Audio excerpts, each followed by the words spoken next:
धुळे पदार्थाचे साठे सापडण्याचे प्रकार अधूनमधून होत असताना स्थानिक गुन्हे अन्वेषण विभाग आणि पिंपळनेर पोलीस ठाण्याच्या अधिकाऱ्यांनी संयुक्तपणे छापा टाकून ट्रॅक्टर ट्रॉलीसह 1,25,00,000 रुपयांचा गांजा हा अंमली पदार्थ आणि अन्य मुद्देमाल जप्त केलेला आहे। साक्री तालुक्यातील देशशिरवाळे शिवारातील शेतात रात्री ही कारवाई करण्यात आली।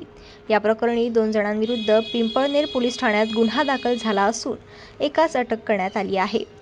मोहन साबळे हा त्याच्या देशशिरवाळे शिवारातील शेतात गुंगीकारक गांजा सदृश्य अंमली पदार्थ बाळगून तो एका वाहनातून अंमली पदार्थ विक्री करण्याच्या उद्देशाने वाहतूक करणार असल्याची माहिती पोलिसांना मिळाली। त्यानंतर स्थानिक गुन्हे अन्वेषण शाखेच्या पोलिसांनी पिंपळनेर पोलीस ठाण्यातील अधिकाऱ्यांच्या मदतीने संयुक्तरित्या पथक तयार करून रात्री साबळे यांच्या शेतातील घराजवळ गुप्त पद्धतीने पाहणी केली। खात्री झाल्यावर छापा टाकला। पोपट बागुल यास ताब्यात घेत पोलिसांनी त्याच्याकडे चौकशी केली असता शेत आणि घटनास्थळी निदर्शनास आलेल्या गांजा मोहन साबळे यांच्या मालकीचा असल्याची माहिती मिळाली।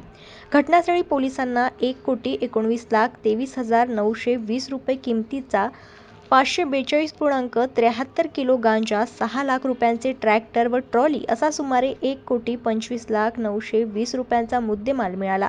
या प्रकरणी पोपट बागुल मोहन साबळे यांच्या विरुद्ध पिंपळनेर पोलीस ठाण्यात गुन्हा दाखल करण्यात आला आहे।